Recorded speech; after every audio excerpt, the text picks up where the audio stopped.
Get out of this boardroom before I have security drag you out. My brother said those words while sliding a termination letter across the mahogany table.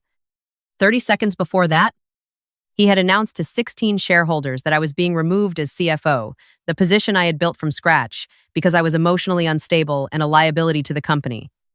I didn't argue. I didn't cry. I picked up the letter, folded it once, and slipped it into my blazer pocket. Then I walked out on my own terms. Before I tell you exactly how I turned that termination letter into a federal arrest warrant with my brother's name on it, tell me in the comments, what is the one sacrifice you made for family that they never once acknowledged? I read every single one. I drove home in silence. No music. No podcast. Just the hum of the highway and the slow burn in my chest that I had learned. Over 31 years. To keep very quiet. My name is Claire. I am 31 years old. For the past 4 years, I have served as the Chief Financial Officer of Harlow and Reed Logistics, a mid-sized freight company my grandfather built from a single warehouse in Ohio, and a lot of stubbornness. The company was supposed to be mine and my brother's equally. That was what my grandfather's will said. That was what my mother promised me at his funeral while she held my hand and cried into a silk handkerchief. Promises, I have learned, are the cheapest currency in a family that sees you as a tool. My brother's name is Derek. He is 35. Charming in the way that men who have never faced real consequences tend to be charming, effortless. A little glossy. Like a car that has never been driven in the rain. He has my grandfather's jaw and none of his work ethic. When our grandfather passed 4 years ago and left us the company jointly, Derek showed up for the ribbon-cutting photo and then disappeared back to his life of golf memberships and networking dinners that never produced actual business. I was the one who stayed. I was the one who restructured the vendor contracts, renegotiated the insurance premiums, and pulled us back from a $400,000 operating deficit in the first 18 months. I did not do it for praise. I did it because the company was my grandfather's life, and I loved him enough to protect it. But I made one critical error. I trusted my family to see that. I sat at my kitchen table and smoothed the termination letter flat in front of me. The language was formal and cold. Effective immediately, restructuring of executive leadership, severance package outlined below. I read the severance figure. $40,000. For 4 years of rebuilding a company that was now valued at $11 million, my hands were steady. A steady hand is something you develop when you grow up in a house where showing emotion is treated as weakness. I opened my laptop. My mother had called twice on the drive home. I had not picked up. I already knew what she would say because she had been saying variations of the same thing my entire life. Derek is under so much pressure. You know how sensitive he is. Can't you just be the bigger person? Claire being the bigger person, in my family's vocabulary, meant absorbing whatever Derek needed and asking for nothing in return. It meant co-signing a business loan for his first failed venture when I was 26, because my mother said it would only be on paper. It meant letting him take the corner office when we inherited the company because he said it would look better for client meetings. Even though I was running the finances and he was running his mouth. I had been the bigger person so long, my spine had started to curve under the weight of it. I pulled up the company's shared cloud drive. My credentials still worked. They had walked me out of the boardroom but apparently forgotten to lock the digital doors, a very Derek oversight. I navigated to the folder I had been quietly watching for 11 days. I should explain how this started. 3 weeks ago, I noticed an anomaly in our quarterly reconciliation. A vendor we had never worked with appeared in our accounts payable ledger, Crestline Solutions LLC, with 2 invoices totaling $218. 000 for consulting and logistics optimization services. I ran the vendor ID. No website. No registered business address beyond a P.O. box in Nevada. I pulled the contract authorizing the payments. My signature was on it. Except I had never signed it. I know my own signature. I have signed my name on enough loan documents and legal filings to recognize when it has been forged. And this was forged slightly too loopy on the C. The R2 compressed. The way someone copies a signature from a scan rather than watching a hand move. I did not go to Derek. I did not go to my mother. Event to me desk. Closed my office door. And started digging. What I found in 11 days of quiet. Methodical excavation would have made my grandfather weep. Crestline Solutions, LLC, was registered in Nevada 8 months ago. The registered agent was a man named Paul Garrett. Paul Garrett was Derek's college roommate and, as of 6 months ago, and his business partner in a separate real estate venture I had not known existed. The money flowing to Crestline was not being used for any logistics consulting. It was being routed through 2 additional shell companies, both registered within 60 days of Crestline and landing in an account I traced to a property management firm. Derek had quietly incorporated in his girlfriend's name. My brother had been using forged documents to route company funds into his own private real estate portfolio. And because my signature was on those forged contracts, if anyone looked, the trail led directly to me. I sat with that for a long moment. The heat in my chest had gone cold by then, the specific coldness that comes not from shock but from clarity. He had not just been stealing. He had been building a frame around me while he did it. The termination that morning wasn't about restructuring. It was about getting me out of the building before I found the rest of it. He did not know I had already found the rest of it. I copied every document, the invoices, the forged contracts, the LLC registration records, the wire transfer logs, the property filings onto a personal encrypted drive I had started keeping in my desk drawer on day 3 of my investigation. Then I logged out of the company system, closed my laptop, and made a phone call. Her name is Renata. She is a forensic accountant I had worked alongside during a fraud audit at my previous firm. Back when I was 26 and still thought corporate malfeasance was something that happened to other companies.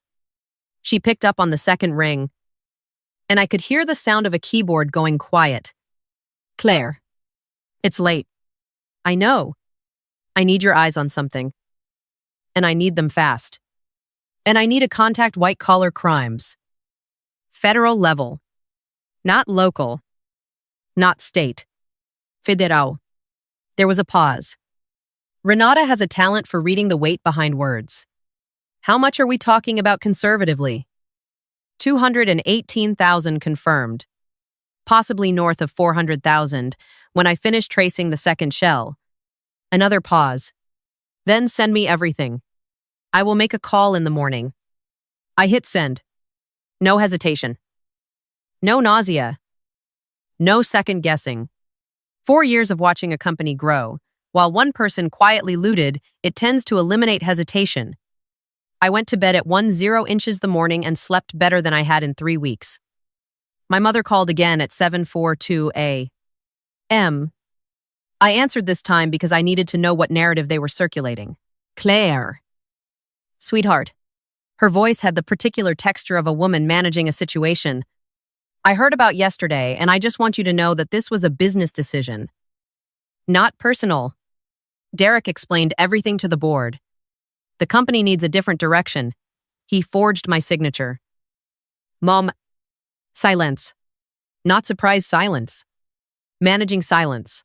I don't know what you think you found. But you have always had a tendency to catastrophize. And right now, Derek is under enormous. He forged my signature on $218. 000 worth of fraudulent vendor contracts. Routed the money through shell companies. He controls. And then had me removed from the building before I could document it formally. I kept my voice even. I have already documented it. Formally. More silence. Then, her tone shifted not to concern. Not to horror. But to something flat and warning. Claire. Do not do something you cannot take back. This is family. Family. The word she deployed like a shield every time Derek needed cover. Family, when he needed me to co-sign that loan. Family. When I was asked to reduce my salary one year because the company needed liquidity while Derek was expensing client dinners at $400 a plate. Family was the reason I was supposed to absorb whatever came at me and call it love. I know it's family. I said. That's why I'm giving you this one call to hear it directly from me before it becomes public record. Tell Derek his attorney is going to want a head start. I hung up. Renata called me at noon with a name and a direct number, a special agent in the FBI's financial crimes unit named Torres. I laid out everything in a 40-minute call: the forged contracts, the shell companies, the wire transfers, the connection to Derek's private real estate portfolio, and the fact that my name was on fraudulent documents without my consent, which put identity fraud on top of the wire fraud and embezzlement already in play. Agent Torres asked me to email the full documentation package, which I did before the call ended. Then she said something I had not expected. Ms. Harlow, you mentioned they may be anticipating scrutiny. Is there any reason to believe assets are being moved? I thought about it. Derek was not offshore transfer clever that required patience and planning. And Derek's dominant mode was reaction. But Paul Garrett, his college roommate, the registered agent for Crestline Solutions, Paul had spent 2 years working in private banking before the real estate pivot. He knew how money moved. Yes, I said. I think there is a real possibility. Then I want to move this week rather than next. I'm going to need one more thing from you. What Agent Torres needed was a controlled meeting, a situation where Derek would voluntarily confirm the fraudulent financial claims without knowing he was doing so. She explained the mechanism. Derek would need to sign a financial attestation, a standard document in certain business transactions, swearing under penalty of perjury that the company's financial records were accurate and that all executive authorizations were legitimate. If he signed it knowing those records contained forged documents, that signature constituted federal perjury on top of the existing charges. The setup required something Derek would actually show up for, something that looked like an opportunity. I thought about Derek, the man who showed up for ribbon-cutting photos and investor dinners, the man who had spent 4 years letting me run the company while he cultivated the relationships he thought were the real currency of business. And then I thought about what would get him to a room and get him confident enough to sign something without reading it. I called him from a number he wouldn't recognize, a Google Voice account I had set up that morning. Mr. Harlow, this is James Whitfield, calling from Meridian Capital Group. I was given your name by a mutual contact in the logistics sector. We have a strategic acquisition interest in Harlow and Reed, and we'd like to arrange a preliminary meeting this Thursday. Strictly confidential. Early stage, we'd prefer to meet with executive leadership directly, before any formal disclosure. Derek said yes within 45 seconds. He asked if he should bring anyone from his legal team. The voice I had borrowed, lower, measured, business formal, told him that at this preliminary stage, the less paperwork the better. Just him and any co-signatories on company financials. He said he would handle it himself. Thursday morning. I dressed in a charcoal blazer and gray trousers. Nothing memorable. Nothing that announced itself. The meeting was set in a private conference room at a downtown law firm that Agent Torres' team had arranged. I arrived 20 minutes early. Torres and her partner were already there. In suite. With the kind of stillness that people in their profession develop after years of waiting rooms, there was a third person at the table, a forensic accountant from the FBI's unit. Someone who had spent 2 hours with my documentation the day before. Derek arrived 7 minutes late, which was on brand. He was wearing a navy suit and the expression of a man who believed he was about to be handed something. He saw me and stopped. Claire. Something moved behind his eyes. Calculation. Resorting. I didn't know you'd be here. I'm still a co-owner on paper, I said pleasantly. Until the paperwork clears. He decided to accept that. He sat down. The two agents across from him introduced themselves as representing Meridian Capital. Derek leaned in, hands on the table, doing his best impression of a serious businessman. The conversation went the way those conversations go: general interest, market positioning, asset valuation. Derek was comfortable. He was good at this part, the part where he performed competence for an audience. Then the lead agent slid a single document across the table, standard preliminary step before any acquisition discussion can proceed. She said, a financial attestation confirming the accuracy of the company's filed statements and that all executive authorizations on record are legitimate. Derek picked up the pen. He did not read it. He never read things. That was always my job. He signed, pushed it across to me. Claire, you'll need to co-sign as the other executive of record. I looked at the document. Then I looked at him.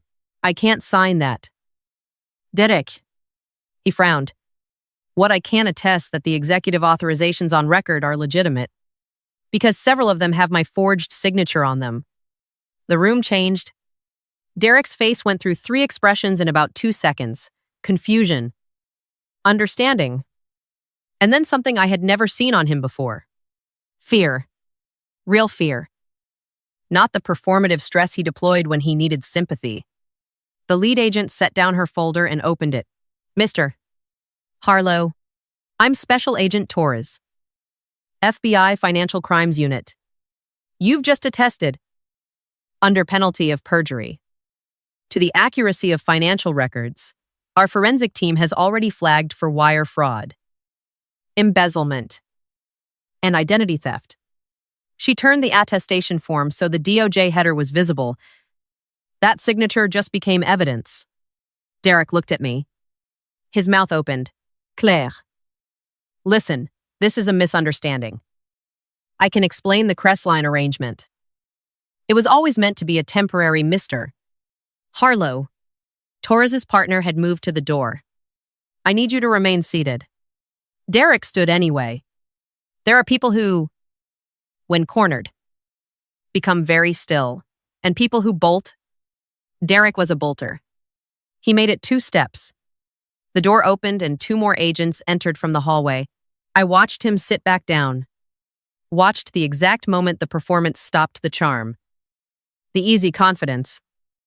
The glossy surface he had maintained his entire adult life. Underneath it was just a man who had made a lot of decisions, assuming there would be no consequences. Because for 35 years there hadn't been. The charges were read. Wire fraud. Embezzlement of corporate funds. Forgery. Identity theft for the use of my signature without consent. Conspiracy. For Paul Garrett's involvement, Derek said very little. He asked for his attorney. That was the smartest thing he had said in months. I walked out of the conference room and into the hallway while agents processed the scene behind me.